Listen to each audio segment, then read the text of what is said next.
Hallelujah. कोई जन पढ़ दे थेसलोनिके उसका 5 अध्याय उसकी 23 फर्स्ट थेसलोनिके चैप्टर 5 वर्स 23।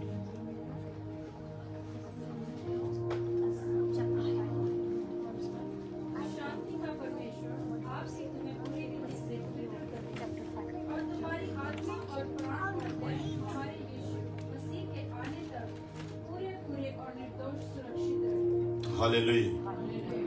इसी को दोबारा हम थोड़ा थोड़ा करके पढ़ेंगे। शांति का परमेश्वर थोड़ा दिवाई थोड़ा इन्हें विचार कर दो। हालेलुया।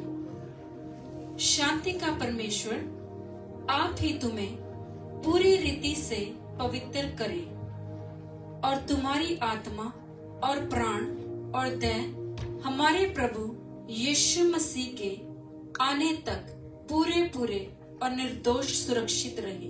हालेलुया। सो हम लोग थोड़ी देर के लिए सीखेंगे खुदा के वचन में से जो हमने पढ़ा है। लिखा कि प्रभु यीशु मसीह के आने पर तुम्हारा शरीर, तुम्हारा प्राण और तुम्हारा आत्मा, बॉडी, सोल एंड स्पिरिट, प्रभु के आने पर ये तीनों पवित्र पाए जाएं, शुद्ध पाए जाएं। यही खुदा की चाहत है, क्योंकि प्रभु यीशु मसीह जाते हुए कहकर गया, मैं जाता हूं, तुम्हारे लिए जगह तैयार करता हूं, फिर मैं आऊंगा और तुम्हें अपने साथ लेके जाऊंगा, ताकि यहां मैं हूं वहां तुम भी रहो। कोई गया है जो हमारे लिए जगह तैयार कर रहा है। दूसरी बात कही है कि मैं आऊंगा और तुम्हें लेकर जाऊंगा। इसका मतलब यह है कि हमें धरती पर जब वो छोड़ के गया तो ये नहीं कि वो कुछ करने के लिए गया है, कुछ वो करने के लिए गया और जो हम नहीं कर सकते थे उसे उसने सलीब पर पूरा किया। पूरा करने के बाद प्रॉमिस है, वायदा, कि मैं वापस आऊंगा और तुम्हें लेकर जाऊंगा। किसको लेकर जाएगा, इसके विषय में जब हम पहला यूहन्ना का खत पढ़ते हैं तो वहां पर लिखा, हे बच्चों, अभी तक ये जाहिर नहीं हुआ कि हम क्या कुछ होंगे, लेकिन एक बात पक्की है, जब प्रभु यीशु मसीह आएगा, जैसा वो है वैसे ही हम सब भी हों। हालेलुया। यदि आज प्रभु यीशु मसीह आ जाए, जो वायदा वो करके गया कि मैं आऊंगा और तुम्हें साथ लेकर जाऊंगा, यदि वो आज आ जाए तो क्या हमारा विवेक, हमारा कॉन्शियंस हम पर ये गवाही देता है कि हम प्रभु यीशु के साथ जाने के लिए पूरी तरह से तैयार हैं। पहली आयत हमने पढ़ी, जब वो आए, 3 चीज हैं जो पूरी रीति से, पूरे तरीके से पवित्र चाहिए। नंबर 1 तुम्हारी बॉडी, नंबर 2 तुम्हारा प्राण, और नंबर 3 पहला बॉडी वहां पर देख सकते हैं, दूसरा प्राण, तीसरा आत्मा। 3 कंप्लीट चाहिए, बिल्कुल होली। कैसा होली? पतरस ने लिखा, पवित्र बनो जैसा तुम्हारा बुलाने वाला पवित्र है। काम पर नहीं चलने वाला काम, जो आने वाला है वो संसार से कूड़ा करकट लेकर नहीं जाने वाला। यहां पर रहते हुए जो अपनी बॉडी को, जो अपने सोल को और जो अपनी आत्मा को जैसा पवित्र वो चाहता है, यदि वैसा करेगा तभी है कि वो जा सकेगा। इनमें से कोई एक भी अगर कंप्लीट नहीं हुआ तो यहां पर गाते बजाते रह जाएंगे, सुनते सुनाते रह जाएंगे, रोने के सिवा और कुछ काम आने वाला नहीं है। प्रभु यीशु मसीह हमें चंगा करता है। कभी कभी मुर्दे भी जिंदा हो जाते हैं, जन्म के अंधे भी देखने लगते हैं, अद्भुत काम हो जाते हैं। डॉक्टर कहते हैं कि एक ही दिन निकालेगा, लेकिन वो अपनी रहमत से जिसे एक दिन दिया जाता है उसे कई साल दे देता है। याद रखना, ये सामर्थ्य के काम सिर्फ शरीर से संबंध रखते हैं। शरीर जिसके बारे में लिखा, तू मिट्टी में से निकाला गया और मिट्टी में मिल जाएगा, इसका इतना ही काम है। इसलिए इस पर कोई ज्यादा ध्यान देने की जरूरत नहीं है। असली बात जो है उसे समझना है।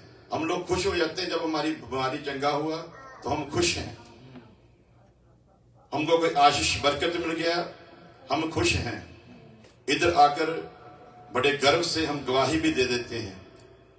कौन है जो इधर आकर गवाही देता है कि लास्ट संडे पाप की गंभीरता के बारे में जो मैंने सुना, पाप की गंभीरता के बारे में जो मैंने सीखा, जब मैं इधर से गया तो निर्णय लेकर गया था, फैसला लेकर गया था, अगले संडे जब मैं यहां पर आऊंगा, जब मैं यहां पर बैठकर खुदा के वचन को सीखूंगा, मैं इस पाप से बिल्कुल आजाद होकर आऊंगा। पवित्र खुदा पवित्र लोगों को लेने आ रहा है। याद रखना, फिर शब्द इस्तेमाल करूंगा, पवित्र खुदा पवित्र लोगों को लेने आ रहा है, कूड़ा करकट को नहीं। सो लिखा है, तेरा वचन है जो हमें पवित्र करता है। हालेलुया। पवित्र करने की दवाई क्या है? तेरा वचन है जो मुझे पवित्र करता है। तेरा वचन है जो मेरे पांव के लिए दीपक है। तेरा वचन है जो मेरे रास्ते के लिए रोशनी है। तेरा वचन जो मुझे पवित्र करता है। इसकी गंभीरता को थोड़ी देर के लिए आज हम समझेंगे। पवित्र खुदा पवित्र लोगों को लेने आ रहा है और लिखा कि तेरा वचन पवित्र करता है। जब हम लूका चैप्टर 10 वर्स 38 से 41 तक पढ़ते हैं तो वहां पर देखते हैं कि मार्था ने बुलाया प्रभु यीशु मसीह को अपने घर में। काम कर रही है, खाना खुना अच्छा बनाने के चक्कर में है, सोच रही, दिमाग में एक प्लानिंग कर रही है कि मैं अच्छा पकवान बनाकर प्रभु यीशु मसीह के आगे रखूंगी। प्रभु यीशु मसीह खुश होगा, फिर वो मुझको आशीष और बरकत देगा। आज भी ऐसे ही होता है। कभी कभी हम लोगों के घर में जाते हैं, वो हमारी टहल सेवा में ही सारा समय निकालते हैं। हम इंतजार कर रहे होते हैं कब ये फ्री होंगे और जिस काम के लिए खुदा हमको लेकर आया, कब ये उसके लिए टाइम निकाल कर उसे सुनेंगे। तो लिखा मार्था ने बुलाया था, लेकिन मरियम वो प्रभु यीशु के कदमों में बैठकर प्रभु यीशु से परमेश्वर के वचन को सुन रही थी, सीख रही थी। मार्था जो काम धंधा करके अच्छे पकवान बनाकर सोचती थी कि बरकत मिले, डांट पड़ी। पहली बात तो तुझे कहा किसने था कि तुझे इतने झंझट में पड़ने की जरूरत है? वो तो खुद जीवन की रोटी है, तू उसके लिए चिंता क्यों करती है? फिर काम करते करते उकता गई और गिला किया कि इसे कह के ये मेरी मदद करे। प्रभु यीशु मसीह ने कहा, हे मार्था, हे मार्था, तू व्यर्थ बातों की चिंता में लगी है, तू व्यर्थ बातों की चिंता करती है। एक बात अवश्य है, एक बात उत्तम है, एक बात बहुमूल्य है, और वो ये है कि मरियम ने वो हिस्सा चुन लिया जो उससे कभी छीना। हालेलुया। सो कलाम ही बताता है कि कलाम वो हिस्सा है जिसे सबसे उत्तम कहा गया। इसी कलाम के विषय में लिखा, खुदावंद खुदा ने अपने कलाम को अपने से भी ज्यादा महिमा दी है। इस कलाम को इसलिए सुनना जरूरी है कि जिस खुदा से हम आशीष, बरकत, चंगियाई पाने के लिए आते हैं, इस कलाम को खुदा ने अपने से भी उत्तम स्थान पर रखा है। यही कलाम के बारे में लिखा कि वो अपना कलाम बेचकर लोगों को चंगा करता है। सो करने वाला कौन है? कलाम है, कोई मनुष्य नहीं। वो कलाम ही करता है यदि उसे ध्यान से सुन ले। कोड़ी पब्लिक के बीच में नहीं आ सकता। यीशु मसीह पहाड़ के ऊपर उपदेश दे रहा है, जनता बैठी है नजदीक नजदीक आकर। कोड़ी बहुत दूर है क्योंकि शरीयत के मुताबिक, कानून के मुताबिक वो लोगों में आकर बैठ नहीं सकता, वो यीशु मसीह के पास जा नहीं सकता। इसलिए बहुत दूर, दुनिया से अलग वो प्रभु यीशु मसीह जो कुछ बता रहा है उसे बड़े ध्यान लगाकर सुन रहा है। सुनते सुनते उसमें ऐसा ईमान आया, उसे पता चल गया, बेशक मैं कोढ़ी हूं लेकिन मैं इसके पास जा सकता हूं। सजा मौत थी, नजदीक आ नहीं सकता था, लेकिन कलाम ने ऐसा जोश दिया कि वो यीशु मसीह के पास आया, घुटनों पर बैठा और कहा, यदि तू चाहे तो मैं शुद्ध हो सकता हूं। और किसी ने नहीं कहा। जो पास पास बैठे थे उनको इस चीज से कोई लेना, वो तो इंतजार कर रहे थे यीशु मसीह बात को खत्म करेगा, हमको लाइन में बिठाएगा, मच्छियां अपने आप दुगनी होती जाएंगी, रोटियां अपने आप दुगनी होती जाएंगी। उनको इसी चीज से मतलब था। लेकिन एक आया, उसने ये शब्द नहीं कहा कि मेरे कोढ़ को तो सही कर दे, मेरे कोढ़ को मुझसे हटा दे। उसने ये कहा, यदि तू चाहे तो मैं शुद्ध। हालेलुया। सो जिस्म के कोढ़ से इतना परेशान होने की जरूरत नहीं। कोढ़ी भी स्वर्ग के राज्य में जा सकता है। हालेलुया। कोढ़ से परेशान होने की जरूरत, कोढ़ शरीर को है। शरीर मिट्टी से निकाला गया है, मिट्टी में चला जाएगा। आपका कोढ़ आपको उसकी बादशाहत में जाने से रोक नहीं सकता। आमीन। लाजर सारी उम्र एक धनी आदमी के घर के बाहर है, गरीब है, लाचार है, कंगाल है, बीमार है। इसकी दास्तां को कोई और नहीं बल्कि जिसे शिफा का दाता कहा जाता है, जिसे शाफी दाता कहा जाता है, जिसे चंगा करने वाला कहा जाता है, इसकी सारी जिंदगी को बयान वो खुद ही कर रहा है। सारी उम्र इसी हालत में ये बंदा पड़ा रहा, इसी हालत में मर गया। लिखा है कि वो जो अंदर था ना वो भी मर गया। जब ये मर गया, शरीर तो गया मिट्टी में, लेकिन इसका प्राण और आत्मा को स्वर्ग दूत लेने के लिए आए। उन्होंने इसे उठाया और जाकर अब्राहम की गोद में रखा। सो इसकी बीमारी इसे आराम की जगह में जाने से नहीं रोक सकी, इसकी लाचारी इसे आरामदायक जगह में जाने से नहीं रोक सकी, इसकी गरीबी भी इसे उस आरामदायक जगह में जाने से नहीं रोक सकी। इसका दूसरा, हमें इन सब चीजों से निजात मिल सकती है, इन चीजों से छुटकारा मिल सकता है, लेकिन इससे उत्तम बात यह है कि शरीर के छुटकारे से ज्यादा मुझे मेरी रूह का छुटकारा चाहिए। इसलिए संत पौलुस ने रोमियो का खत 10 अध्याय में लिखा, मेरी एक ही तमन्ना है, मेरी एक ही चाहत है कि तुम कुछ भी करके किसी भी रीति से नजात को हासिल करो। प्रभु यीशु मसीह का कुर्बान होना यदि सिर्फ शिफा से रिलेटेड होता तो याद रखना, चंगियाई यीशु मसीह के आने से पहले भी होती थी। मुर्दे यीशु मसीह के आने से पहले भी जिंदा होते थे।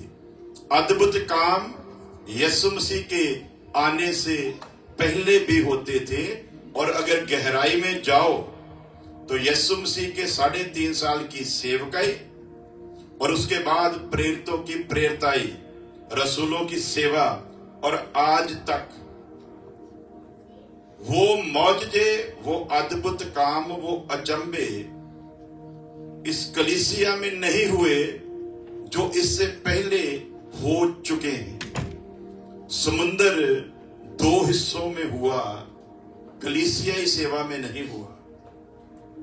मौत की वादी में खुदा ने अपने बंदे को भेजा और बोला, हड्डियों पर वाक कर, कलाम इन हड्डियों पर कह, तो हड्डियां जिंदा हो उठी।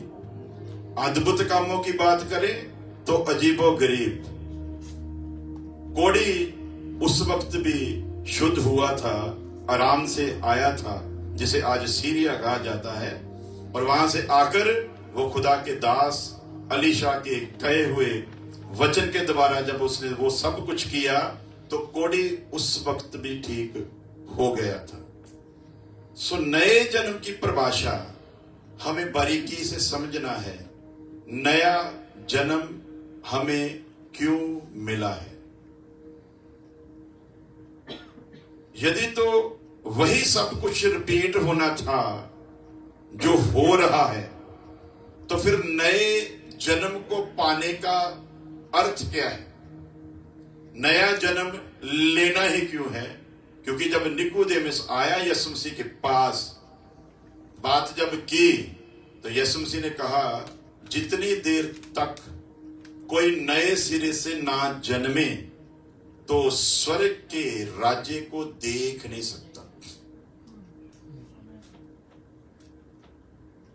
इसका मतलब यदि देखना है तो क्या करना होगा?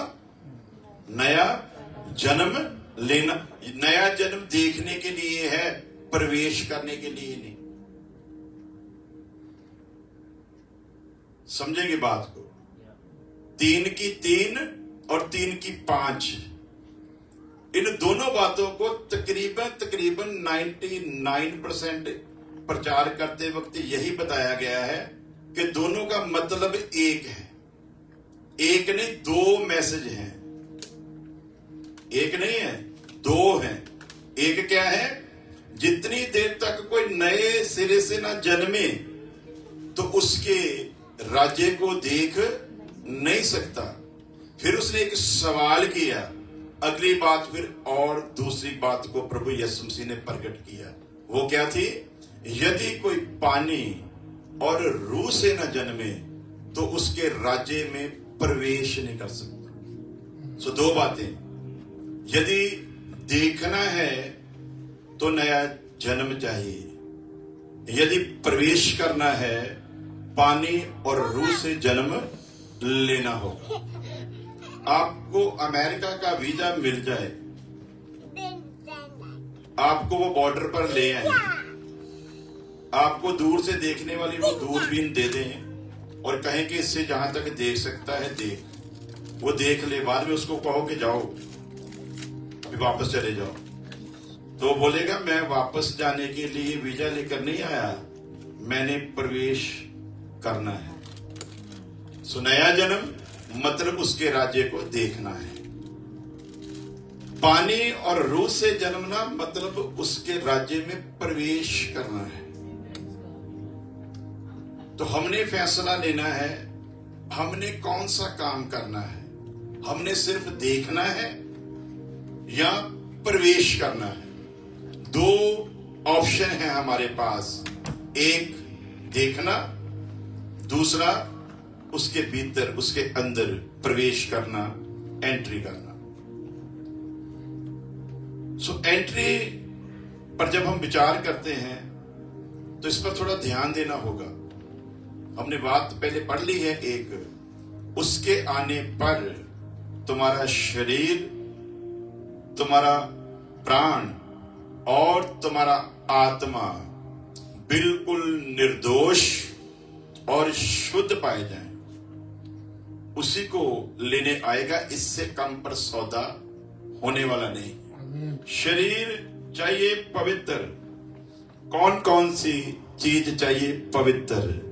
नंबर 1, शरीर में खुदा चाहता है तेरा देखना पवित्र होना चाहिए। पीछे पीछे बोलेंगे तो और मजा आएगा। क्या क्या चाहिए? जब वो आएगा शरीर में, वो जो 5 सेंस हैं, इसमें सबसे जरूरी पहली बात क्या है? तेरी नजर, तेरा देखना कैसा होना चाहिए? बोलो। लिखा है ना, जो आंखें हैं वो शरीर का दिया है। यदि आंखें पवित्र हैं तो तेरा पूरा शरीर पवित्र है। यदि तेरी आंखें दुष्ट हैं तो तेरा सारे का सारा शरीर भी दुष्ट है। ये आंखों ने पहला काम खराब किया बागे अदन में।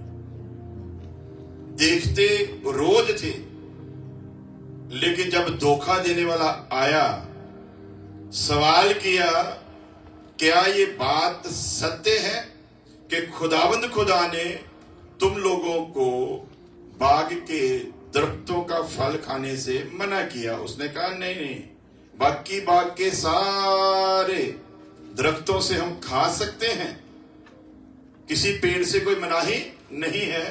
सिर्फ इसी के लिए उसने बोला है, इससे ना तू खाना ना तू इसे छूना। शैतान को पता चल गया इसे अपने शिकंजे में फंसाया जा सकता है। क्यों?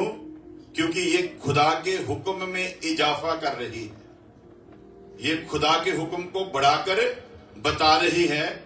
और पाक कलाम में लिखा, ना कुछ बढ़ाना ना कुछ घटाना, जैसा मिला है वैसा ही देना है, ना बढ़ाना ना कुछ घटाना। तो इसने मिस्टेक क्या की? खुदावंद खुदा ने कहा था खाना नहीं, इसने क्या कहा? ना छूना। छूने के लिए मना नहीं था, जितनी बार मर्जी छू, कोई फर्क नहीं। लेकिन इसने क्या कहा? खुदा ने कहा कि ना छूना ना। आज भी तकरीबन आज तो चल नहीं चल पड़ा है, जो भी पुलपट आता है आंखें बंद करता है, बोलता रात को आत्मा ने मुझको ये बताया था। अब आत्मा को रूह को मजाक बनाया हुआ लोगों ने। वो कल्पना अपनी होती है, लेकिन कैसे कह देते हैं? आत्मा ने मुझको बोला है। तो ये इजाफा है, यदि तो तेरा मन तुझको दलेरी देता है कि खुदा के नाम में कह दे, तो कोई फर्क नहीं, कह दो। क्यों? क्योंकि लिखा वचन में सैमुअल नबी के मुंह से निकलने वाले किसी भी शब्द को खुदा ने मिट्टी में मिलने नहीं दिया। तो जो खुदा की सुनता है, खुदा उसकी सुनता है। यदि तेरे में दलेरी का आत्मा है और तुझे तेरा मन दलेरी दे रहा है, तो कह सकता है। लेकिन यदि रूह ने नहीं कहा, तो कभी ये मत कहो कि मुझको रूह ने कहा है। सुना सुना ना खाना, उसको पता चल गया ये मेरे काम की है, इसको फंसाया जा सकता है। बातें फिर शुरू हो गई। जब उसने सारी बात खोलकर बताई कि खुदावंद खुदा तुम लोगों को गुमराह किए हुए है, उसने तुम लोगों से सच नहीं बोला। जितना तुम प्यार करते हो ना खुदा से, कि तुम सोचते हो कि बड़ा प्यार करता है, उसने तुम लोगों को गुमराह किया, तुम लोगों के साथ झूठ बोला है। खुदा जानता है यदि इसे खा लोगे तो तुम परमेश्वर के जैसे हो जाओ। अब इनको समझ आई एक ही बात से, क्योंकि ये कह रहा है तुम्हारी आंखें खुल जाएंगी जब इसे खाओगे। तो इनको ये शक हुआ कि कोई ऐसी आंख भी हमारे शरीर में है जिसका खुलना बाकी है, वो इसको खाने पर ही खुलेगी, और ये सच कह रहा है। तब लिखा हवा ने उस फल को गौर से देखा। पहले कभी नहीं। कब देखा भला? बोलो जी। जो वो दस था ना उन्हें, जब उसने बता दिया तब इसने गौर से देखा। ये जो रिश्ते लाते हैं ना, बहू और सास का रिश्ता, ये बड़ा एक नेक रिश्ता होता है। इससे बड़ा रिश्ता कोई नहीं। बस समझने वाली बात ये है, सास नौमी होनी चाहिए और बहू रूथ होनी चाहिए। इससे पवित्र रिश्ता ही कोई नहीं हो सकता। और इसका रिजल्ट क्या आया था? वो वंश बढ़ा, उसी में से दाऊद पैदा हुआ, और दाऊद के वंश से फिर यीशु मसीह आया था। बात समझना है।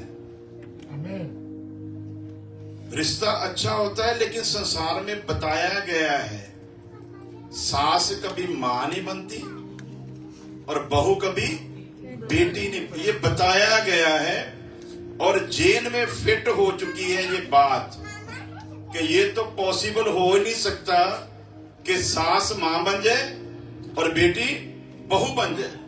थोड़ी देर के लिए रिश्ता अच्छा चल रहा होता है, बाद में जब पड़ोसन आकर बता देती ना, तेरी सास जब तुझे कुछ खाने के लिए देती है तो कुछ मिलाकर देती है।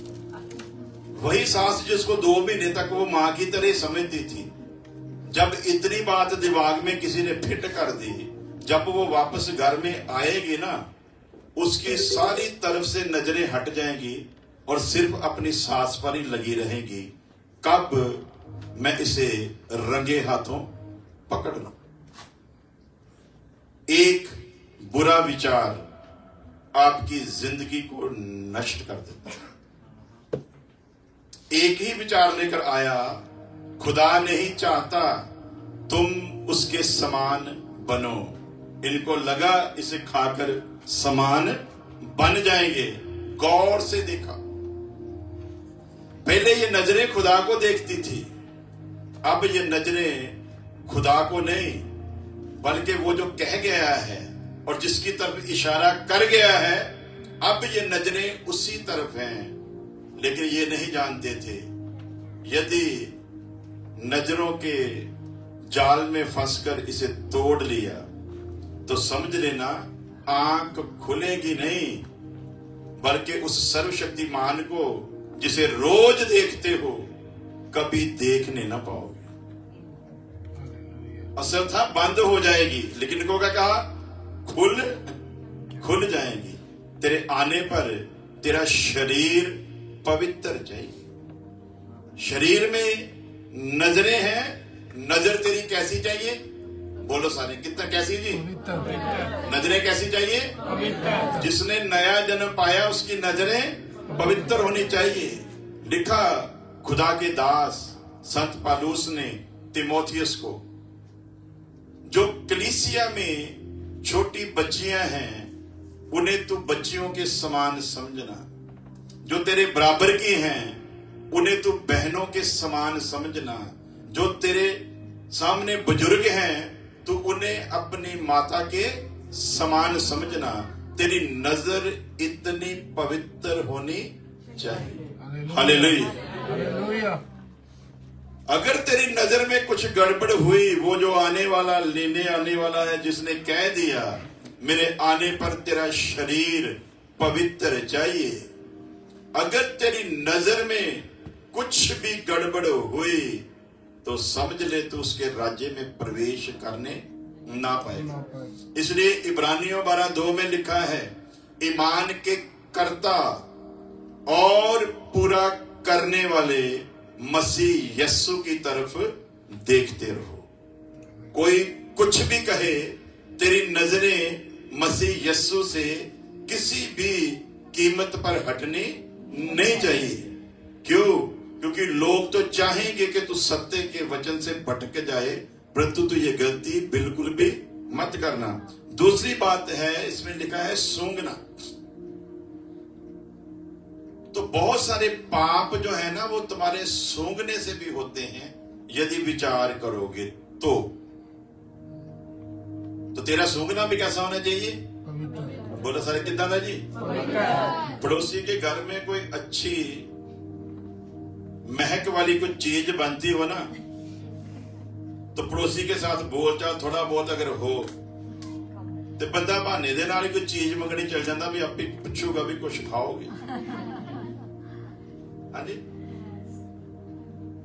जाएगा कि नहीं? बहाने से चला जाएगा। क्यों? आ गई ना एक क्या बोला, खुशबू, वो खुशबू खींच लेकर आई। लेकिन याद रखना, ये सूअर की आदत है। किसकी? बोलो सारे, किसकी जी? सूअर गंदगी की स्मेल को दूर से ही कैच कर लेता है और फिर उसकी तरफ भागता है। इसलिए लिखा है, वो जबूर है, वो हिंदी में तो मुझे आता नहीं, पंजाबी में है, खावा ना मैं उन्हां दे स्वादले खाने। कितना बोला? बोलो सर, कितना जी? खावा ना मैं उन्हां दे स्वादले खाने। एक कहता बुरकी भी ਉਹਦੇ ਵਿੱਚੋਂ नहीं ਚੱਕਾਂਗਾ।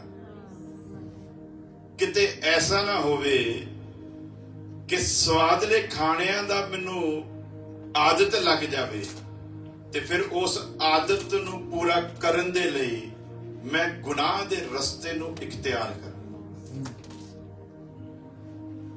इसलिए ਕੰਮ ਔਖਾ भी नहीं ਤੇ ਕੰਮ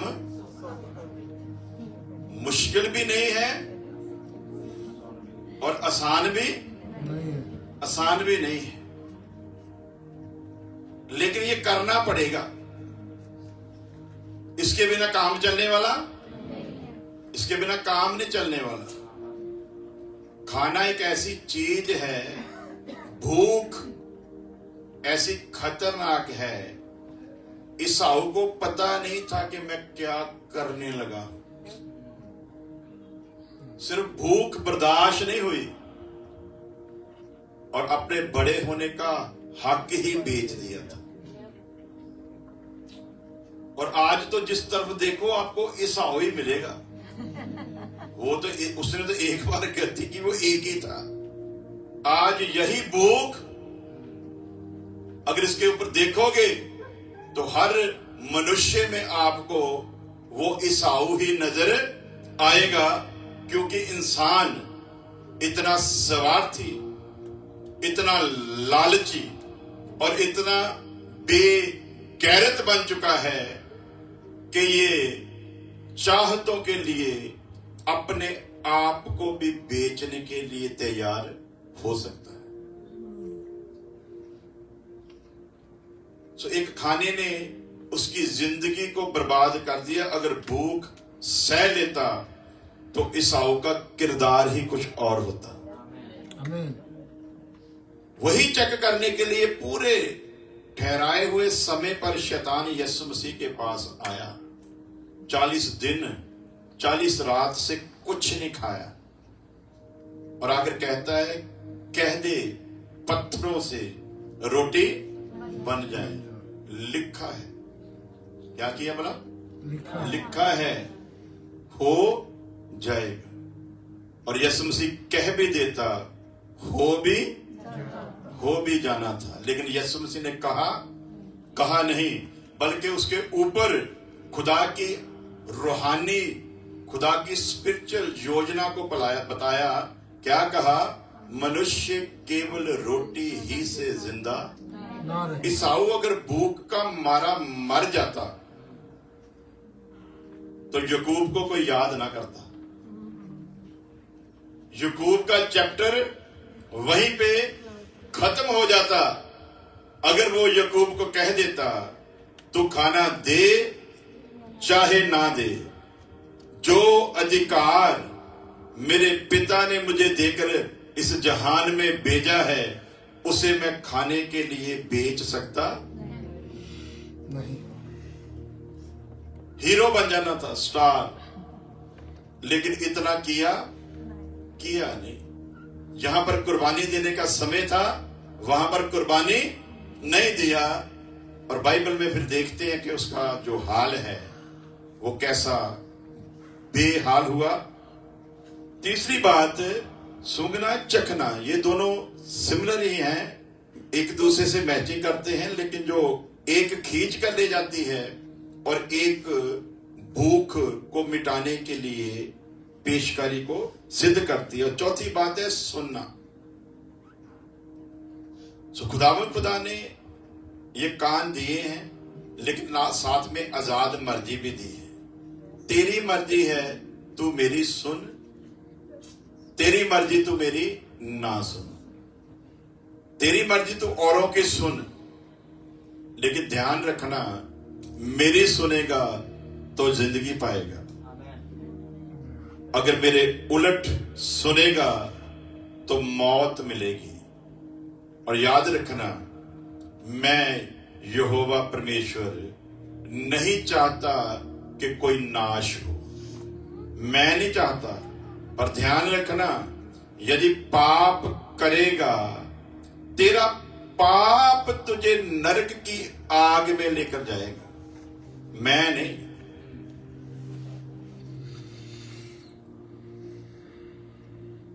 तेरा पाप तुझे नरक में लेकर जाए। मैं नहीं चाहता तुझे नरक में भेजना। लेकिन व्यवस्था क्या है, कानून क्या है? पाप की मजदूरी मौत है। ये कानून मैंने बनाया है। तो जो भी पाप करेगा मैं उसे बचा नहीं सकता। जो भी पाप करेगा मैं उसे माफ नहीं कर सकता, क्योंकि मेरी 5 खूबियों में मेरी एक खूबी है, मैं न्यायी परमेश्वर हूं। जो कानून बना दिया, मैं खुद उस कानून के अंदर हूं। उस कानून के बाहर जाकर यदि मैं भी कुछ करूं तो फिर मैं भी परमेश्वर कहलाने के योग्य नहीं। इसलिए कहा, वो कहकर बदलता, जो कह देता है फिर बदलता नहीं। इसलिए लिखा, तेरे पाप के कारण जुदाई है। जितनी देर तक ये बीच में निकलता नहीं, उतनी देर तक तेरा मेल मेरे साथ हो भी सकता नहीं। और इसी मेल को करवाने के लिए जो खुद अपने ईश्वरत्व में किसी के पाप को माफ नहीं कर सकता था, उसने फिर खुद ही इसके पाप को माफ करने का जरिया भी बनाया। यीशु मसीह को मनुष्य के रूप में इस जहान में भेजा। इसके पाप को उसके ऊपर लादा और फिर उसे सलीब पर जाने दिया, ताकि वो पाप जिसके कारण दोनों में जुदाई है, वो पाप बीच में से हटे।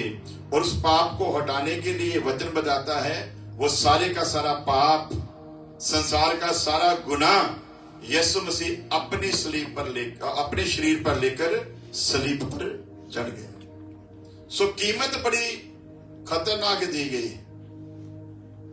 कीमत कोई मामूली नहीं है। वचन में लिखा ये भी बड़ा मुश्किल है कि कोई धर्मी किसी धर्मी के लिए मरे। ये भी बड़ा मुश्किल है, लेकिन प्रभु यीशु मसीह हम गुनाहगारों के लिए मरा। हालेलुया।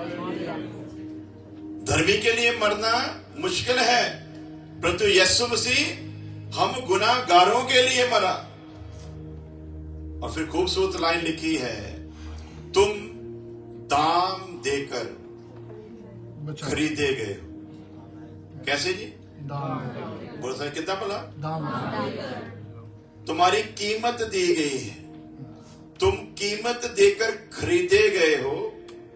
और नीचे लिखा है वो कीमत क्या है? यीशु मसीह का लहू।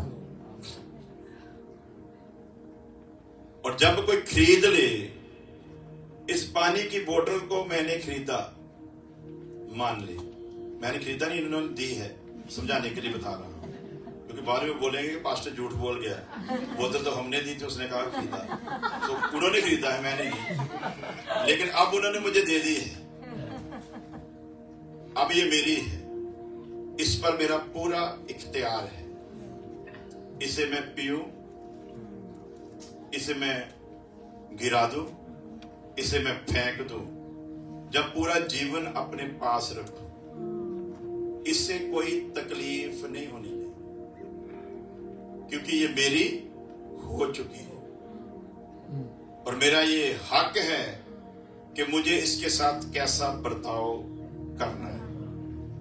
आज नया जन्म पाए हुए बंदे को जब सच्चाई बताई जाती है ना, तो उसे तीर की तरह चुभती है। क्यों? क्योंकि बपतिस्मा लेने में उसने जल्दी की, पहले जाना नहीं कि मैं करने क्या लगा। फिर जब वचन के तीरों की बारिश होती तो फिर चुभते हैं। तुम दाम देकर खरीदे गए। कैसे? और दाम यीशु मसीह का पवित्र लहू है। और लिखा कि जो उसके इस लहू की कदर नहीं करेगा, उसका सीधा सीधा लिखा है, फिर वो यीशु मसीह के पवित्र लहू को अपने पांव के नीचे रौंदता है। जिस खून से खरीदे गए, उसी खून को पांव के नीचे रौंदता है। ऐसे मनुष्य के लिए फिर दोबारा कोई तौबा, कोई बपतिस्मा, कोई नया जन्म नहीं है, सिर्फ एक आग है जो उसका इंतजार कर रही है। सो दाम देकर जब खरीदे गए हो, तो जिसने खरीदा, अब उसके मुताबिक हमको चलना पड़ेगा। अब हमारी अपनी कोई इच्छा नहीं है। जिनको खरीदा गया उनके लिए ये 66 किताबें हैं, लिख कर दी हैं। तुझे खरीदा है, अब तू अपने आप का नहीं।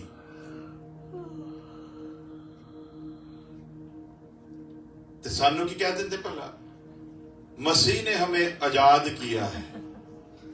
की कहते हैं? मसीह ने हमें, आप क्लब में रात को डांस क्यों कर रहे थे? मसीह ने हमें,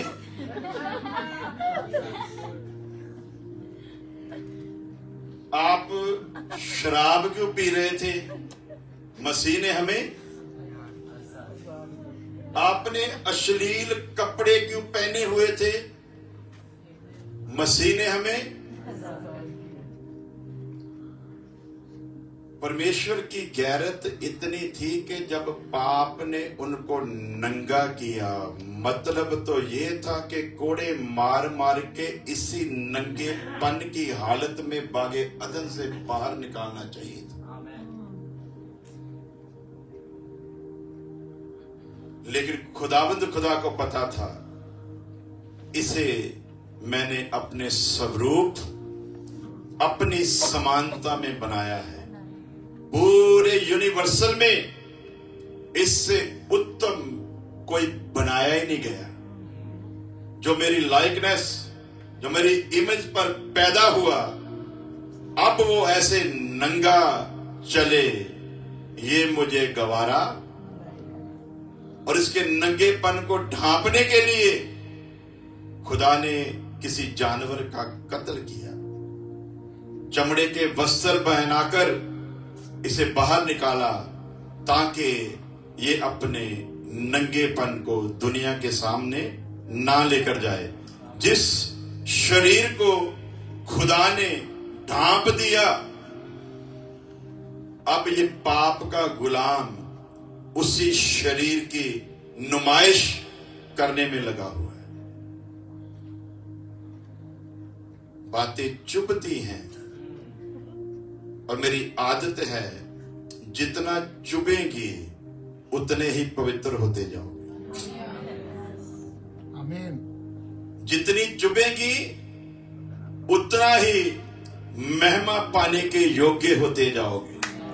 जितनी चुभेगी उतना ही हर रोज अंश अंश करके उसकी सूरत पर बनते जाओगे। जितना चुभेगी उतना ही तुम उसके नजदीक होते जाओगे। जितना चुभेगी, जिस दिन यीशु मसीह आएगा, तुम उस खुदा के बंदे का भी उसके सामने धन्यवाद करोगे कि तूने हमें ऐसा दिया जिसकी बातें तो हमें चुभती थी, पर उसने इस लायक बना दिया तेरे साथ आकाश में मेल कर सके। आमीन। हालेलुया। चुभेगी जरूर, लेकिन फायदे की है। माँ बाप की ताड़ना बच्चे की बर्बादी के लिए नहीं होती, और जो माँ बाप ताड़ना नहीं करते, नतीजा उनके सामने बाद में आता है। और जो ताड़ना करते हैं, बच्चे को लगता तो राक्षस की तरह है, ये डिक्टेटर, ये बड़ा क्रूर है। हाँ जी, लेकिन वही क्रूरता उसकी जिंदगी को आबाद कर देती है। वही क्रूरता दुनिया में उसे रुतबे तक लेकर जाती है। वही क्रूरता उसे दुनिया का बड़ा बिजनेसमैन बना देती है। वही क्रूरता उसे किसी जगह पर ऑफिसर बना देती है। वही क्रूरता से साइंटिस्ट, डॉक्टर तक बना देती है। तब उसे पता चलता है क्रूर नहीं थे, बल्कि जो भी करते थे वो हमारी भलाई के लिए ही करते। सो ध्यान दे कि सुनना क्यों जरूरी है। लिखा कि मरियम कदमों में बैठ गई, इसलिए बैठी ताकि वो जिंदगी बख्श कलाम को सुन सके। इसलिए वो हिस्सा उसके लिए उत्तम ठहराया गया। और कलाम में लिखा है सुनना क्यों जरूरी है। सुनना इसलिए जरूरी है क्योंकि सुनने से ईमान पैदा होता है। सुनना इसलिए जरूरी कि सुनने से ईमान पैदा होता है, और सुनना मसीह के वचन से। सो इसे जो कान लगाए गए ना, ये इसीलिए लगाए गए कि ये खुदा की आवाज को सुन सके। इसीलिए बागे अदन में जब वो आता था ना, ये उससे मिलता था। जिस दिन नहीं मिला, खुदा ने आवाज दी, ऐ आदम तू कहां है? तू तो मेरे पांवों की आवाज सुनकर भागा भागा आता था, आज कहां पर छिपा हुआ है? छिपना जरूरी था, क्योंकि गुनाह जब भी कोई करेगा वो छिपेगा ही। लेकिन जो धर्म के काम करेगा वो सामने आकर प्रकट होगा। हालेलुया। सो आखिरी बात है स्पर्श करना। तेरा शरीर, तेरा प्राण, तेरा आत्मा प्रभु यीशु मसीह के आने के समय पूरी रीति से पवित्र होना जरूरी है। सो तेरे शरीर की ये 5 बातें, ये सारी की सारी उसे पवित्र चाहिए। सो तेरा स्पर्श भी कैसा होना चाहिए? बोलो। तू किसी को छुए तो तेरा मन कैसा होना चाहिए? अपवित्रता के चंगुल में फंसकर यदि तू किसी को स्पर्श करता है तो कभी भी कामिल और सिद्ध नहीं हो सकता। और आज इस स्पर्श के द्वारा भी इतना पाप हो रहा है, इतना पाप हो रहा है जो सहने के योग्य नहीं है। अगली बात, क्यों चाहिए? तेरा शरीर, तेरा प्राण क्यों शुद्ध चाहिए? सोल जिसे खुदावंद खुदा ने बनाया वो क्यों शुद्ध चाहिए? इसमें खुदावंद खुदा ने बुद्धि की रचना की है। हमारे प्राण, हमारी बुद्धि कहां पर है? हमारे प्राण में हमारी बुद्धि है।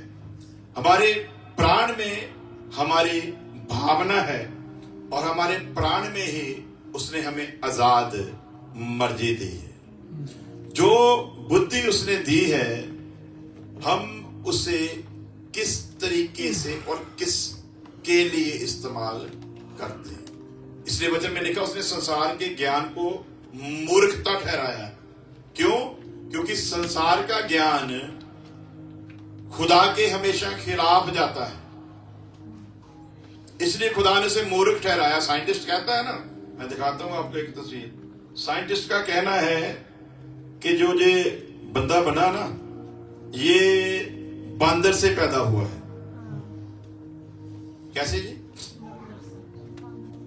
ये दुनिया के जो सबसे पढ़े लिखे लोग होते हैं ना, ये वो बताते हैं कि इंसान कैसे बना। हाँ जी, यानी कि जो स्टडी की नहीं जा सकती, जो चंद्रमा तक का खोज कर आए, जिन्होंने बता दिया क्या क्या कैसे कैसे होता है, उन्होंने आखिर में जो निचोड़ निकाला वो ये है कि बंदा कैसे बना? बंदर से। और बाइबल क्या बताती है? आओ हम आदम को अपनी लाइकनेस और अपनी इमेज पर बनाएं ताकि वो पूरे यूनिवर्सल पर हमारी तरह राज्य करे। तो साइंटिस्ट क्या बताता? हाँ जी, जो साइंटिस्ट ये बताता ना कि बंदर से बने, कभी साइंटिस्ट मिले उसे कहो, ए बंदर के बच्चे पास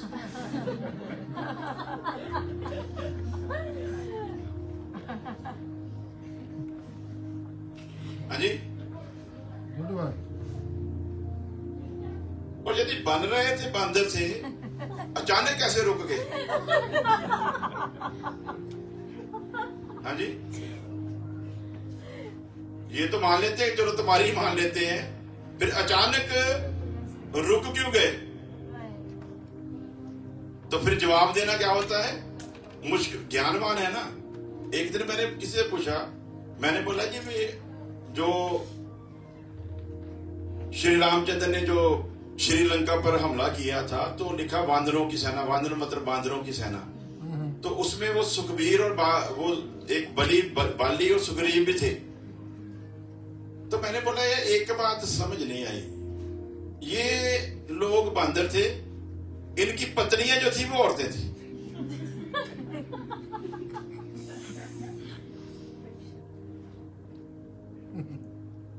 और अभी अभी पता चला हनुमान जिसे बोलते हैं वो, उसने शादी नहीं की थी। अब इनके पुरोहित बता रहे उसने भी शादी की थी। वैसे वो ब्रह्मचारी है, लेकिन बोलते उसने भी शादी की थी। अट्टा सट्टा जो होता है ना, वो कभी कंप्लीट नहीं होता। हमको बताया गया स्कूल की पढ़ाई में, धरती जो है वो सूर्य के चौगिर्दे घूमती है।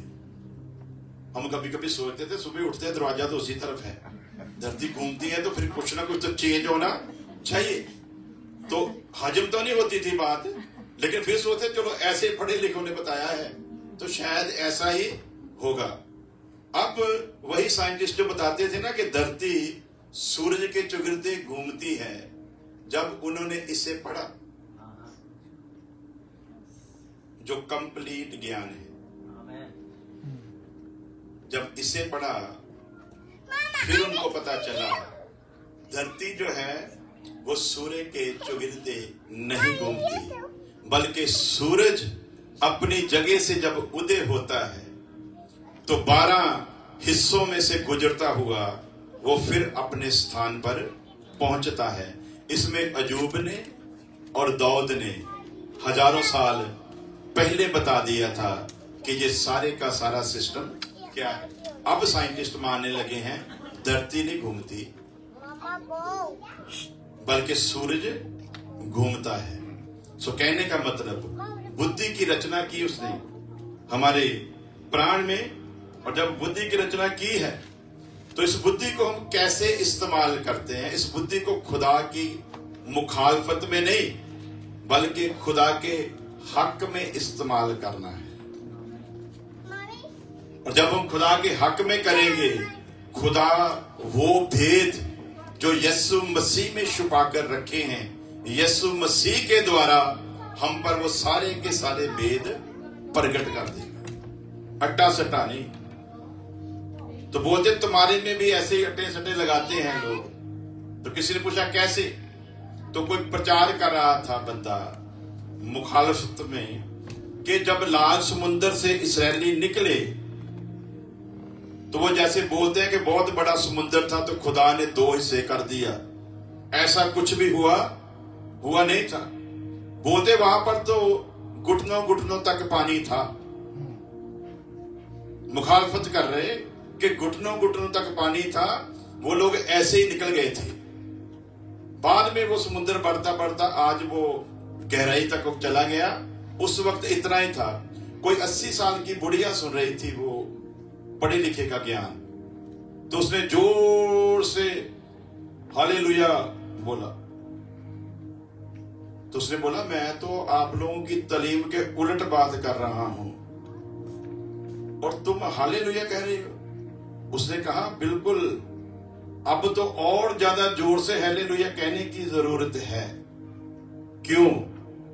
बोलती आज तक तो हम यही सोचते थे, जो हमको सिखाया गया था कि मूसा के द्वारा खुदा ने समुद्र को 2 हिस्सों में बांट दिया था और लोग सूखी भूमि से निकल गए थे। लेकिन अब जब तुम्हारा ज्ञान सुना तो ये तो उससे भी बड़ा है कि इतने इतने पानी में खुदा ने मिस्र के इतने इतने बड़े रथ डुबोकर उसके सहित उन सबको ही मार दिए, इतने इतने पानी में। आमीन, हालेलुया, हालेलुया। वो समुद्र में पड़ी हुई चीजें आज भी चीख चीख कर गवाही देती हैं, वहां पर खुदा ने अपना जलाल प्रकट किया। हालेलुया। सो झूठ होता है, सत्य हमेशा सत्य होता है। तो बुद्धि को कभी गलत दिशा में ले जाना नहीं, लेकर जाओ, आजाद मर्जी है, गड़बड़ नहीं करेगा। उसने तो बनाया था कि ये जो यूनिवर्सल ये ग्रह जो है ना, ये भी तेरे इशारे पर चलेंगे जैसे मेरे पर है। बनाया तो ऐसा था, लेकिन ये जब गुनाह में डूब गया, गुनाहगार है लेकिन फिर भी जहाज बना दिया ना। स्वभाव कौन सा है? गुनाह का। जहाज बना दिया, रडार बनाया जो उसको कंट्रोल करता है। यदि ये हुक्म में बना रहता तो फिर रडार की जरूरत नहीं थी। जैसे खुदा के इशारों पर सब कुछ चलता है, वैसे ही इसके इशारों पर चलना था, क्योंकि लिखा है आओ हम उसे बनाए ताकि हमारी तरह क्या करे, राज्य कर सके। राजा बनाया था लेकिन पाप के कारण गिर गया। भावना है बुद्धि में, ये भावना भी आपकी गलत नहीं होनी चाहिए यीशु मसीह के आने के समय पर। और आजाद मर्जी, जैसे मैंने अभी बताया कि कहते हमको तो मसीह ने आजाद किया है, तो हम फिर जो मर्जी करें। हम जो मर्जी कर सकते नहीं। Yes. हम अपनी मर्जी बिल्कुल भी नहीं कर सकते। क्यों? क्योंकि किसी ने दाम देकर हमें मोल खरीदा है। जिसने खरीदा उसने इसमें लिख कर दिया है हमें इस संसार में कैसे रहना है, हमें इस संसार में कैसे चलना है, हमारा स्वभाव इस संसार में कैसा होना चाहिए। मेरे प्रचार से लोग यीशु मसीह को ना जाने, मैं जो प्रचार करता हूं, क्या मेरा अपना खुद का जीवन, मेरी अपनी जिंदगी क्या उस प्रचार के अनुसार है कि नहीं? जब यहां से मैं बाहर निकलूं, उस प्रचार को जो मैंने आप में किया, जब लोग वैसा मेरा जीवन देखेंगे, तब खुदा को महिमा मिलेगी। Amen. Hallelujah. लेकिन हम लोगों की भावनाओं के साथ खेलते हैं। कैसे करते जी? इधर खड़े होकर बताते हैं, खुदा का रूह आज आपके अंदर बहुत बड़ा काम करने जा रहा है, मुझको खुदा दिखा रहा है। अगर तो ईमान से कह रहे हो तो बहुत अच्छी बात है, ऐसा हो सकता है, लेकिन ये मत कहो कि रूह कह रहा है। दिखता दुखता कुछ नहीं होता, आइडिया लगा रहा होता, अगले को दिख जाता है। क्यों भला? उसका ईमान पूरा है, उसको ईमान है कि खुदा का दास बोल रहा है, तो इसका मतलब बात पक्की है, रूह आज कुछ करने जा रहा है। इसका नहीं है, उसने सुना उसका है, इसलिए उसको दिखाई भी दे देता है। हालेलुया। वो कोई नया नया चेला गया, सीख रहा था, खुदा का दास बता रहा था, पहाड़ों को भी कहो कि हट जाओ तो हट जाओगे, नदियों पर यदि चलना चाहो तो चल पड़ोगे। वो नया नया आया, विश्वास पूरा पक्का हो गया और वो चला गया नदी पर चलने के लिए। कुछ और पुराने चेले भी साथ थे,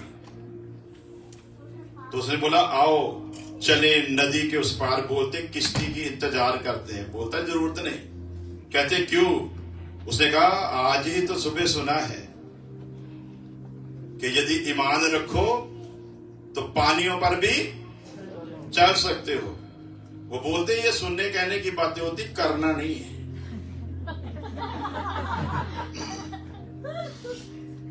तो उसने कहा यदि करना नहीं है तो फिर सुनना भी क्यों है? Hallelujah. तो वो उनके सामने पानी पर चलकर निकल गया। Hallelujah. उनको बड़ी शर्म आई, बोलते ये आज आया, आज ही सुना। कहीं देखे थे ना चर्च में कोई ऐसे होते हैं, वो 20-20 साल से उन पर रहम ही नहीं होता, उनके सामने लोग उसी दिन रहम पाकर चले जाते हैं, उसी दिन। लेकिन उन पर 20-20 साल नहीं होता। क्यों? क्योंकि इसको सुनते तो हैं, ईमान नहीं लाते। Amen. तो इसी में लिख कर दिया, ईमान रखने वाले के लिए सब कुछ Possible है। हालेलुया। तो उन्होंने भी ट्राई की, उधर ही वो पानी में गोते गाते खाकर फिर बाहर आ गए। किसकी दिखाई? अगले दिन वो फिर लेकर गया उनको साथ में, एक पहाड़ी पर ले गया। तो उसने कहा कि चलो छलांग लगाकर अपने अंदर इस वचन को पूरा करते हैं। वो बोलते पागल कमला, मर जाओगे, गड़बड़ हो जाएगी। उधर पानी में तो बचने के चांस थे, यहां पर तो मुश्किल है।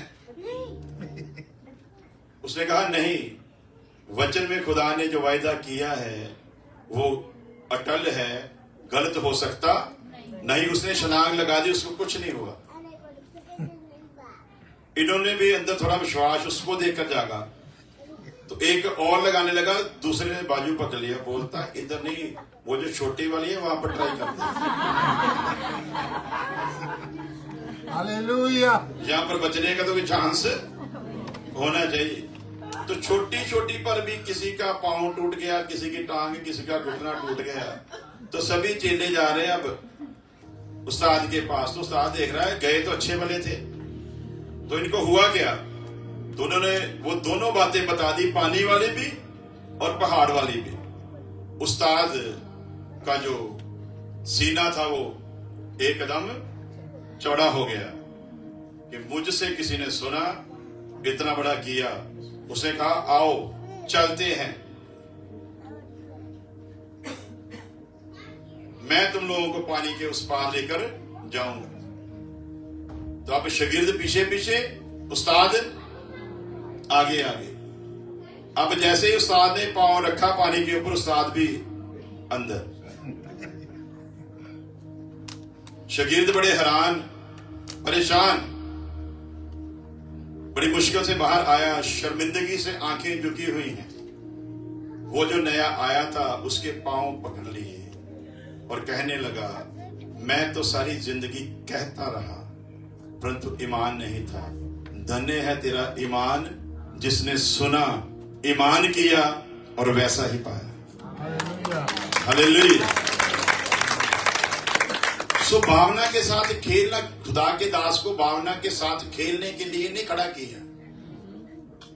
किसी के इमोशन के साथ खेलना हमारा काम नहीं होना चाहिए, बल्कि उनकी भावना को खुदा के साथ जोड़ो तो वो खुदा की कुदरत को देखेंगे।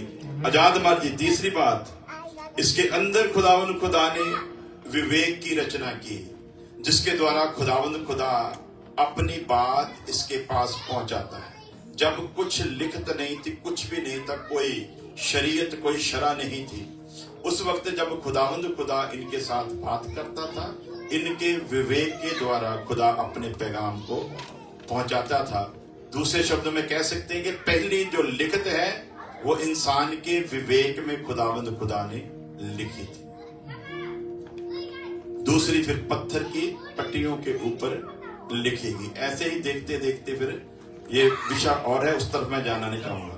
सो विवेक जो है ये इंसान को गलती करने से सावधान करता है। ये एक रेड लाइट की तरह है। आप गाड़ी लेकर जा रहे हो, रेड लाइट हुई, उसका मतलब है आगे मत जाना, खतरा है, नुकसान होगा। लेकिन रेड लाइट उसमें से निकलकर आपके आगे खड़ी नहीं हो जाएगी कि मैं तुझे जाने नहीं दूंगा। खतरा है, रुक जा। अब इसने फैसला लेना है, रुकना है कि नहीं रुकना, क्योंकि आजाद मर्जी है।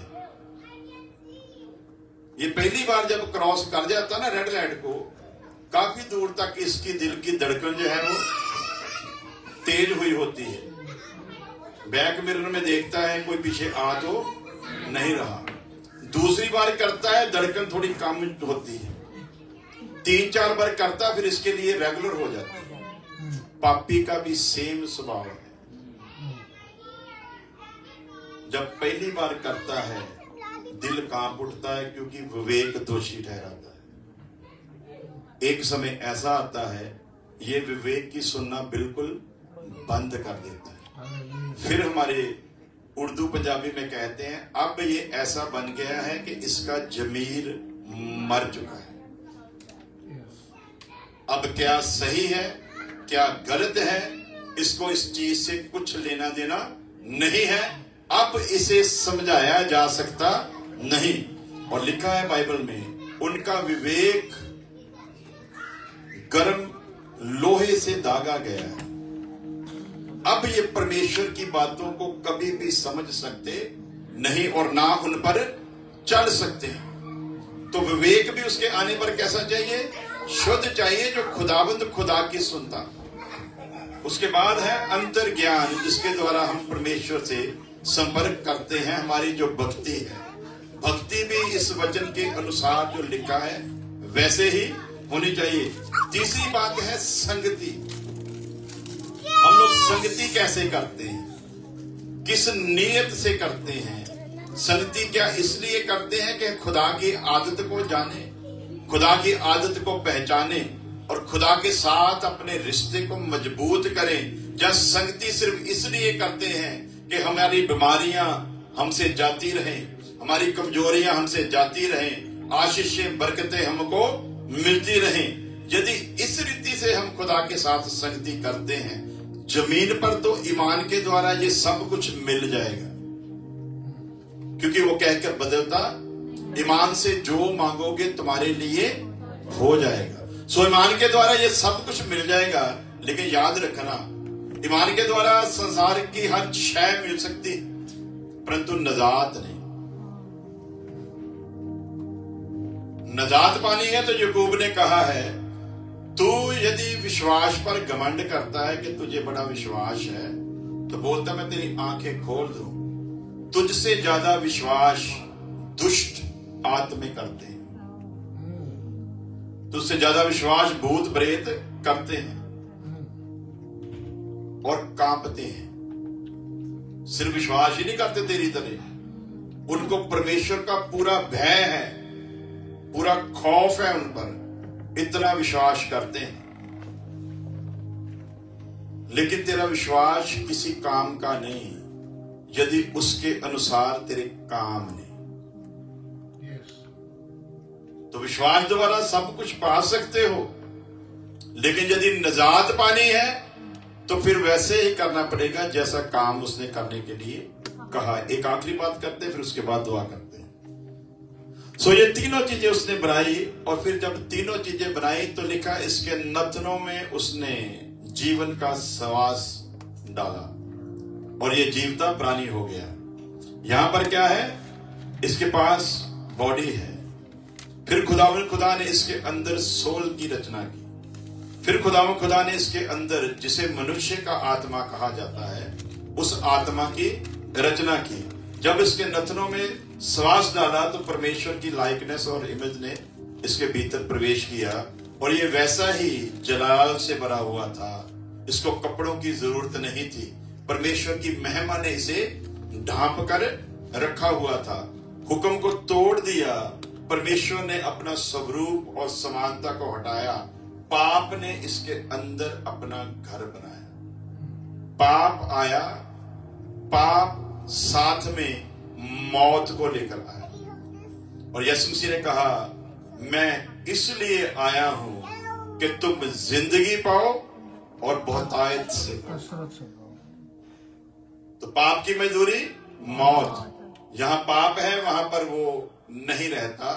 पाप के साथ साथ एक और शैतान ने इसके अंदर अपना अंग फिट किया। जैसे उसके विवेक में को, आत्मा में विवेक को खुदावन ने रचा ताकि इसके साथ बात कर सके, वैसे ही शैतान इस पर अपना कंट्रोल बना सके। इसलिए इसके अंदर एक और चीज को उसने फिट किया, जिसका नाम है शरीर की इच्छा। क्या है जी? बोलो सारे, क्या है? शरीर की इच्छा। जिस भी मसीही जीवन में, जिस भी इंसान में जिसने नया जन्म पाया है, ध्यान देना, ये शरीर की इच्छा हर एक में है। सिर्फ एक ही था जिसका नाम यीशु मसीह था, बाकी कोई भी इसके बिना नहीं है। इसी पर जय पाने के लिए आपको नया जन्म मिला है, पाप पर नहीं। पहले किस पर? शरीर की इच्छा पर। पाप पर तो जय पाकर चला गया, अब जिसने जय पाई वो हमारे अंदर है, इसलिए पाप का हम पर वश नहीं चलेगा। लेकिन ये जो शरीर की इच्छा है ना, ये शैतान का फिट किया हुआ वो पुर्जा है। इसको ऐसे समझ सकते हैं, एक ही टीवी, इसके दो रिमोट हैं और दो अंदर सिस्टम फिट है। जिस रिमोट को दबाओगे वही अंदर से उस पुर्जे को एक्टिवेट कर देगा।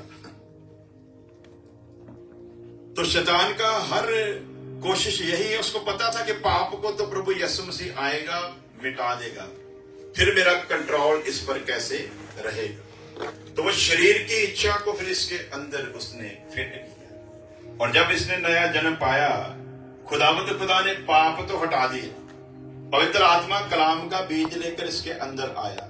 नया जन्म पाकर इसे परमेश्वर का स्वरूप समानता नहीं मिला, नया जन्म पाकर इसे पवित्र आत्मा मसीह वो इसे मिला। लेकिन इसके बावजूद भी जब पवित्र आत्मा कलाम के बीज को लेकर इसके अंदर आया और इसने नया जन्म पाया, शारीरिकता इसके अंदर ही है, इसे परमेश्वर ने नहीं निकाला। क्यों? शैतान का एक दोष था परमेश्वर पर भी। तू कहता तो है तूने इसे अपने स्वरूप और समानता में बनाया, लेकिन तू इनके साथ झूठ बोल। उसने सिर्फ हवा को नहीं कहा, वो परमेश्वर को भी कहता है तू इनके साथ झूठ बोलता है। तू क्रिएटर है, ये क्रिएशन है। क्रिएशन क्रिएटर के समान कैसे हो सकती? जिसने इसको बनाया ये उसके समान कैसे हो सकती? इस दोष को खत्म करने के लिए खुदा ने आदम को पाप करते समय रोका नहीं। चाहता तो रोक भी सकता था। लिखा बाइबल में, पौलुस कई जगह पर जाने की तैयारी किया, लेकिन लिखा आत्मा ने उसे उस तरफ जाने। वो आदम को भी पाप करते समय रोक सकता था, लेकिन रोका नहीं। इसीलिए नहीं रोका क्योंकि अब ये परमेश्वर नहीं इसे बना रहा, अब ये खुद बाकरू और कलाम के बीज की सहायता से ये खुद फतेहमंद होता हुआ, ये खुद जय पाता हुआ, खुद जय पाते पाते पाते पाते ये परमेश्वर के समान बनेगा। इसलिए लिखा जो जय पाएगा वही है जो मेरे साथ तख्त पर बैठेगा। अब इसने खुद उसके स्वरूप और समानता को हासिल करना है। पहले जब नथनों में सांस फूका तो स्वरूप समानता है, नया जन्म मिला, स्वरूप समानता नहीं। इस स्वरूप और समानता को पाने के लिए इसको अपने अंदर से शरीर की सारी इच्छा को नाश करना। जैसे जैसे ये पवित्र आत्मा की अगुवाई में चलेगा, पवित्र आत्मा आग है, जैसे जैसे ये खुदा के कलाम को सुनेगा, खुदा का कलाम तेल है, जैसे जैसे तेल जाएगा पवित्र आत्मा की आग प्रचंड होती जाएगी। जैसे जैसे पवित्र आत्मा की आग प्रचंड होती जाएगी, वैसे वैसे इसके अंदर से शरीर की जो इच्छा है वो नाश होती जाएगी। इसलिए संत पुरुष कहता है दिन प्रतिदिन मेरा बाहरी मनुष्यत्व नाश होता जा रहा है और मेरा भीतरी मनुष्य हर दिन तरक्की पाता जा रहा है। सो जैसे जैसे तो उसको धकेलना है, लेकिन फर्क क्या पड़ता है जब नया जन्म पाता है? एक लड़ाई शुरू होती है। कैसे?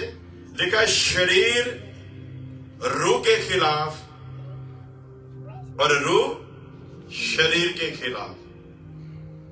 पढ़ लेंगे आयत में दुआ करते हैं। गलातियों का खत गलेशियन चैप्टर 5 वर्स 17, जल्दी से पढ़े। गलातियों का खत संत पौलुस का लिखा हुआ 5 अध्याय उसकी 17 आयत।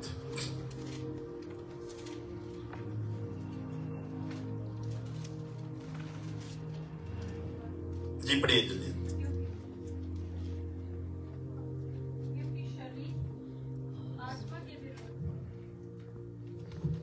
क्योंकि शरीर आत्मा के विरोध में और आत्मा शरीर के विरोध में। रुकिए, यहाँ पर ये शरीर की बात नहीं हो रही, जिसम की नहीं, जिस्म की ख्वाहिश की बात हो रही है, जिसे फ्लैश कहा जाता है, उसकी बात है। शरीर यानी कि शरीर की ख्वाहिश वो आत्मा के विरोध में, क्योंकि आत्मा, पवित्र आत्मा इसलिए आया, वो हमारे आत्मा के साथ मिलकर हमारे आत्मा को परमेश्वर के आत्मा के समान बनाए। और शरीर की इच्छा यह है कि इसे किसी भी तरह अपने चंगुल में फंसाए और इसे नरक की आग में डाले।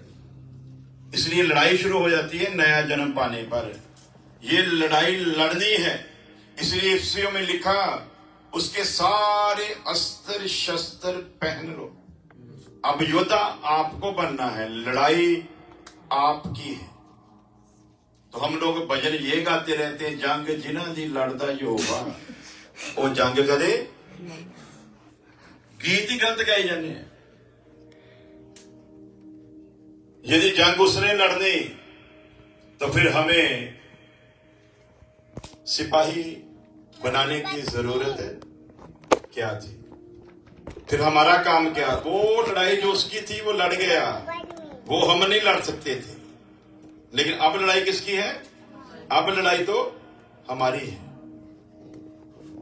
अब ईमान की डाल दी है ताकि शैतान की तरफ से आने वाले अग्नि बाणों को क्या करे? बुझा। ये हमारी लड़ाई है। अब विश्वास की डाल बनकर परमेश्वर आगे आकर नहीं खड़ा होगा। अब तो जो कलाम सुना उसके द्वारा जो ईमान आपको, उस ईमान की ढाल के द्वारा आपने शैतान के ओर से आने वाले हरेक विचार के भान को नष्ट करना है। ऐसे बेचता है। ये विचारों का तीर लेकर आता है। बस थोड़ा सा विचार एक बीज की तरह आता है, और जैसे वो आता है वो अपना काम करेगा। बीज जैसा बोओगे वैसा ही पैदा होगा। तो वो विचार हमेशा बुरे बेचता है। अगर विश्वास की डाल कमजोर हुई तो याद रखना, ये जो शरीर की इच्छा हमारे अंदर है, यदि उसका कोई विचार, ये सोई हुई है। शरीर की इच्छा कैसे है? ये इच्छा सोई हुई है। इसको जागने में कोई ज्यादा समय लगने वाला नहीं है, और वो विचारों के तीर इस तक भेजता, ऐसे सोई हुई है। हाँ जी, शरीर की इच्छा सूअर के समान है। जब तक सोया रहेगा गंदगी नहीं फैलाएगा। जब तक सोया रहेगा गंद में जाएगा भी नहीं। बस एक बार उठने की देर है। फिर गंदगी ढूंढेगा, गंदगी में जाएगा, गंदगी में रहेगा, गंदगी खाएगा। गंदगी से जब बाहर आएगा फिर जिधर जाएगा उधर गंदगी फैलाता जाएगा। इसको जगाने के लिए फिर वो बाहर से तीर चलाता है, और अगर कोई तीर गलती से भी, अगर ईमान की ढाल कमजोर हुई, गलती से एक भी तीर अगर शरीर की इच्छा तक विचार लेकर पहुंच गया, ज्यादा विचारों की जरूरत नहीं, एक ही विचार आपके सारे नए जन्म के बंदोबस्त को तहस नहस कर देगा। एक ही विचार। तो इसलिए लिखा, कामना जब गर्भवती होती है, क्या होती है जी? कामना, इच्छा जब गर्भवती होती है तो पाप को जन्म देती है। पाप की जब पूजा होती है तो वो मौत को जन्म देता है। पाप को यीशु मसीह ने हरा दिया, खुल्लम खुल्ला तमाशा बना दिया। शरीर की इच्छा हमारे अंदर है। पाप हमारे प्रभु यीशु मसीह के नाम से माफ हो गए। शरीर की इच्छा अंदर है, यानी कि दूसरे शब्दों में समझेंगे तो पाप की जो मां है ना, वो कहां पर है? बोलो सारे, किथे है जी? ताइयों तो कहते ना, कोई गल नहीं जी, ब्याह शादी में तो थोड़ा बहुत डिस्को कर ही लेना चाहिए। हाँ जी, वो डिस्को वाली जी बदरू हो किथे भला? बोलो सारे ने। सूर का स्वभाव किथे है? इदा करो, इदा समझोगे ज्यादा। सूअर का स्वभाव किथे भला? अंदर ही है। गंदा स्वभाव किथे है भला? इन्हें एक विचार चाहिए, सिर्फ एक विचार, और फिर अगे तुम नहीं रोक सकते। एक गलती करो, कभी कभी चेक करना, एक संडे मत आओ चर्च, दूसरे संडे आने का मन नहीं करेगा। एक ही मिस किया हुआ संडे बर्बादी बन जाएगा। एक मिस किया संडे आपको आदत फिर डाल देगा संडे को कैंसिल करने की। एक ही। सो ये कैंसर की तरह है। कैंसर एकदम से नहीं फैलता जिस्म में, वो एक थोड़ा सा अंश आता है यदि तो वहीं पर कंट्रोल कर लो तो ठीक है, नहीं तो फैलते वक्त वो देर लगाता। वैसे ही पाप का एक विचार है, यदि तो रोके रखोगे तो जयवंत होगे।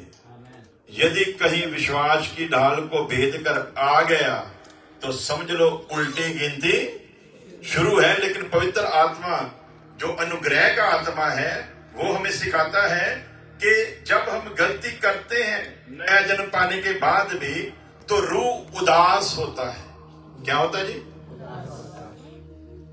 इसलिए उदास होता है कि आपने पवित्र आत्मा के मर्जी को पूरा नहीं किया। फिर जब दूसरी गलती करते हो तो लिखा आत्मा निराश होता है। पहले क्या होता है?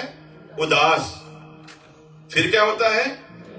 बोलो सर, क्या होता है जी? पहले उदास होता है, फिर निराश होता है। निराश हुआ भी आपके अंदर ही है। और फिर लिखा है जब बिल्कुल मानना बंद कर देते हो तो रूह बुझ जाता है।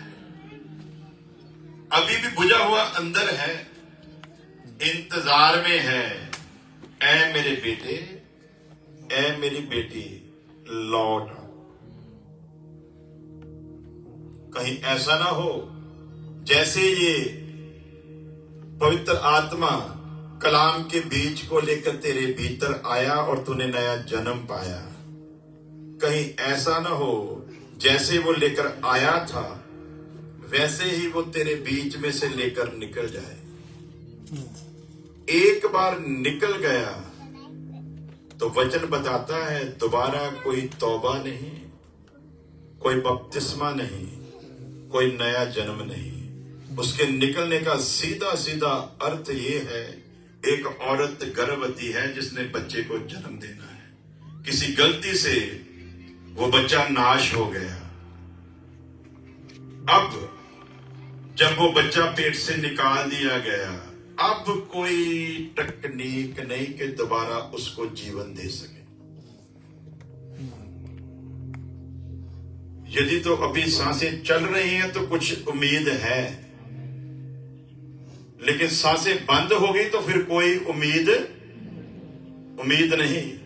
उसी तरह वो बुझा हुआ भी अगर अभी तक पड़ा है तो आप मुबारक हो, आपके पास मौका है। आज ही अपने आप पर गौर करें कि मैं कहां पर खड़ा हूं, क्योंकि एक ने लिख कर दिया उसके आने पर तेरा शरीर, तेरा प्राण, तेरा आत्मा बिल्कुल निर्दोष और शुद्ध पाए जाए। और यदि गलतियां कर करके उदास किया है तो उदासी को खत्म करो। यदि गलतियां कर करके निराश किया है तो निराशता को खत्म करो। और यदि बुझ गया है तो सीधी सीधी बात है, हमने अभी सुना, खुदा का कलाम तेल की तरह है। आज इस तेल को अपने भीतर आने दो। ये तेल